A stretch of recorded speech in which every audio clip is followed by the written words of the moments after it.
जी बहुत शुक्रिया इस वक्त हमें टाइम देने के लिए। आलिया हमजा हमारे साथ मौजूद हैं। आलिया हमजा साहबा, ये बताइएगा कि आपकी तहरीक जो कि आप लोग इस वक्त लीड कर रहे हैं इमरान खान की अहम कॉल के ऊपर, इस तहरीक को आगे बढ़ते हुए हम देख रहे हैं, लेकिन कारकुन इस वक्त बड़े ही इंतजार कर रहे हैं कि इमरान खान साहब के साहबजादे कासिम और सलमान, जिनके हवाले से हुकूमत में काफी खौफ का एलिमेंट पाया जाता है, आने से पहले उन्होंने गिरफ्तारी की खबरें चलवा दी हैं। लेकिन कासिम और सलमान की जो आमद की जो इस वक्त पाकिस्तान के अंदर तैयारियां हैं वो किस किस्म की हैं? क्योंकि इमरान खान के साहबजादे यहाँ पे तशरीफ लाएंगे, तो आप लोगों का कैसा प्लान होगा, कितने लोग होंगे, कैसा इस्तकबाल होगा, कहाँ पे उनको रिसीव करेंगे और आगे स्ट्रेटजी क्या होगी? बिस्मिल्लाहिर्रहमानिर्रहीम, या का नाबुदु व इय्याका नस्तईन। देखें, आज ही अलीमा आपा ने ये बताया कि उन्होंने पहले अमेरिका जाना है और अमेरिका से वो वापसी पर वज़ीर आज़म खान साहब यानी अपने वालिद से मिलने यहाँ पर आएंगे।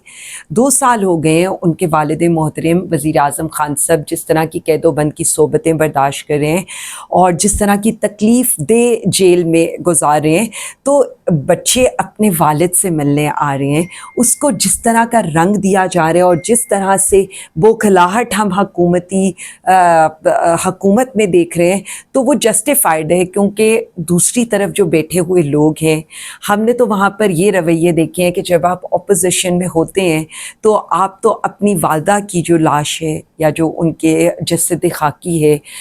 उसको भी आप DHL कर देते हैं। तो इनके लिए ये बड़ी अजीब व गरीब सी सिचुएशन है, इसीलिए इनमें इतना खौफ है, इनमें इतनी बेचैनी है। दूसरी बात है, हमारे लीडर के बच्चे हैं और हमारे लिए बहुत काबिल एहतराम है। पाकिस्तान तहरीक इंसाफ ये समझती है कि जो कर्ज शौकत खानम का इस मुल्क के ऊपर है उसे हमने चुकाना है, कि ख़ानदान का वज़ीर आज़म खान साहब हो जाए, उनकी अहलिया हो जाए, उनकी बहनें हो जाएं, उनका भांजा हो जाए या उनके बच्चे हो जाएं। देखें, सब अपनी अपनी जगह एक कीमत अदा कर रहे हैं उस चीज़ की जो वज़ीर आज़म इमरान खान साहब इस मुल्क को कौम के लिए कर रहे हैं। आलिया हमजा साहबा, इस वक्त पहले कहा जाता रहा कि इमरान खान साहब के बेटे जो हैं वो आज तक किसी तहरीक का हिस्सा नहीं बने, लोगों के बच्चों के साथ आप लोग सियासत करते हैं। अब जब वो पाकिस्तान आ रहे हैं तो अब अगला दर्जा आ गया है कि आप लोगों के क्या बच्चे इस तहरीक में बाहर निकलेंगे? अलीमा खान साहबा से मैंने यही सवाल किया तो उन्होंने कहा कि मेरा बेटा पहले यूके गलबन लंदन था तो वापस आ चुके हैं और वो भी तहरीक का हिस्सा बनेंगे। आप पॉलिटिकल जो लीडरशिप है, उनके जो बच्चे हैं, क्या वो भी इस तहरीक का हिस्सा बनेंगे या फिर ये सारी जिम्मेदारी आम शहरी आम पाकिस्तानी की होगी? सिर्फ मैं सिर्फ इतना समझती हूँ कि अगर पिछले 2 सालों में आप लोगों ने सारा देखा हो तो हमारी फैमिलीज़ ने जो तकलीफ़ें सही हैं, कभी अदालतों के बाहर, कभी थानों के बाहर, कभी बख्शी खानों के बाहर, और जिस तरह का हिद्दत आमेज़ सलूक किया गया, यानी हमने तो ये देखा है कि हमारी फैमिली कभी जेल के बाहर सुबह 8 बजे से शाम तक इंतज़ार करी होती थी कि हमारी मुलाकात कराई जाए। मेरी बेटियाँ मेरी पूरी कैंपेन करती रही हैं, मेरे हस्बैंड, मेरे फादर इन लॉ, मेरे बच्चे, सब ने देखा है कि किस तरह से मुझ समेत जितने भी लोग जेल में रहे हैं उनकी फैमिलीज़ हमेशा सामने आकर उन्होंने बात भी की है और हमारे मुकदमे को भी लड़ा है। सो ये पहली दफ़ा नहीं है इस पार्टी के अंदर हमारे लोग जिनके कोई पॉलिटिकल एजेंडाज नहीं है हमारी फैमिलीज़ के, और जब हमारा इक़्तिदार था तो वो भी किसी को नज़र नहीं आए कभी, इन मुश्किल हालात में वो सामने आए हैं और डट कर इस सारी फस्तायत का मुकाबला कर रहे हैं। और बिल्कुल इसी तरह से आप ये देख लें कि वज़ीर आज़म खान साहब के बेटे जो जब उनके दौरे हुकूमत में जब वो वज़ीर आज़म थे तब तो वो कभी नहीं आए, लेकिन इस वक्त जब मुश्किल उनके बाप पर आई है, इस कौम पर आई है, तो वो एक दफ़ा पाकिस्तान आने का प्लान कर रहे हैं। ये गर्दिश हैं, बल्कि सीनियर तरीन जर्नलिस्ट हामिद मीर साहब ने एक इंकशाफ किया है कि इमरान खान से बड़ी मुलाकातें हो चुकी हैं जिसमें उन्होंने नाम लिया है वजीर आजम शहबाज शरीफ और नवाज शरीफ की मुलाकात अडियाला जेल में इमरान खान साहब से मुलाकातें हुई हैं, बहुत कुछ उनसे मनवाने की कोशिश की गई है, लेकिन उसके बावजूद भी इमरान खान साहब के जो है उनके साथ किसी किस्म की कोई गुफ्तगू नहीं की, मुलाकात का इंकशाफ किया है, आप तक ये खबर पहुंची कि क्या खान साहब से वजीर आजम की या नवाज शरीफ की कोई मुलाकात हुई है? नहीं जी, हमारे तक कोई ऐसी खबर नहीं है। और मैं सिर्फ इतना समझती हूँ कि अगर ऐसी कोई चीज़ है तो वो सबके सामने ले आए ना, क्योंकि खान साहब को हम जानते हैं, वो सिर्फ जब भी किसी के साथ बैठेंगे तो वो पाकिस्तान, आइन और कानून, पाकिस्तानी अवाम, जमहूरियत के लिए बैठेंगे। उसके अलावा वो अपने लिए, अपनी ज़ात के लिए कभी भी किसी के साथ नहीं बैठेंगे। अच्छा, ये बताइएगा कि 9 मई के मुकदमात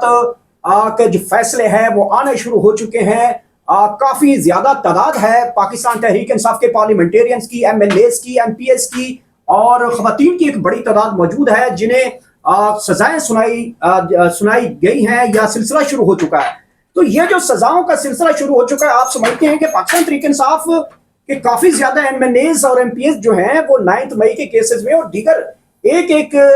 जो आपके पार्लियामेंट लीडर हैं उनके ऊपर काफी ज्यादा मुकदमात हैं, तो तमाम की तमाम लीडरशिप जो है वो तो फारिग हो जाएगी, अदालतों में सजाएं सुनाई जाएंगी, रेफरेंस भेजा जाएगा स्पीकर की जानिब से और इलेक्शन कमीशन उनको नाअहल करार देगा। तो पार्टी को दिन ब दिन बंद गली में जा रही है, आपकी सीटें भी इसी तरीके से वापस चली जाएंगी, तो फिर लाएअमल क्या बनेगा फिर? देखिए, सबसे पहली बात तो मैं ये कह दूं कि जिन केसेस की बात हो रही है और जिन केसेस पे सुनाई जा रही हैं,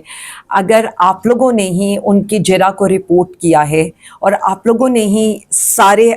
हकाइक अवाम के सामने रखे हैं कि किस तरह से गवाहों का क्या हाल किया गया उन जिरा के अंदर। जैसे मैं आज सिर्फ मियाँ वाली केस के अंदर की बात करूं, और मैंने कल इस बात पर प्रेस कॉन्फ्रेंस भी की थी और मैंने ये बताया भी था कि एक जज अब्बास साहब थे जिन्होंने 1 साल इसी से ज़्यादा सख्त मुकदमात में जो डायरेक्टली जो है कुछ हेडक्वार्टर्स के ऊपर हमले के थे उनमें हमारे लोगों को बरी किया था।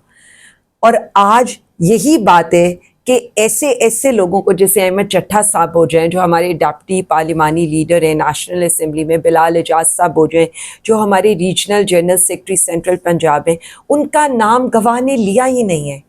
बट आपने 33 के 33 जो लोग उस मुकदमे के अंदर थे, चाहे वो सप्लीमेंट्री के अंदर उनको ऐड किया गया था या बाद में आपने पॉलिटिकली विक्टिमाइज किया, लेकिन आपने क्या किया, आपने सबको सजाएं सुना दी। सो हम सिर्फ इतना समझते हैं, इससे पहले हमारे 51 लोगों को गुजरांवाला के केस में सज़ा सुनाई गई। रात तक उम्मीद ये की जाती है कि कोट लखपत से भी आज 97 के मुकदमे के फैसला आ रहा है और इसी तरह से फैसलाबाद का भी आ रहा है। पहले तो एक बात फैसला कर लें कि जिरा में तो आपके केसेस फारिग हो चुके हैं, आपके गवाह फारिग हो चुके हैं, उसके बाद भी अगर लिखे हुए फैसले ही आने हैं तो मैं सिर्फ इतना कहूँगी कि मतलब अदलिया को और जजेस को अपने वकार के बारे में सोचना चाहिए। अच्छा, और इस वक्त जो ये लम्हे हैं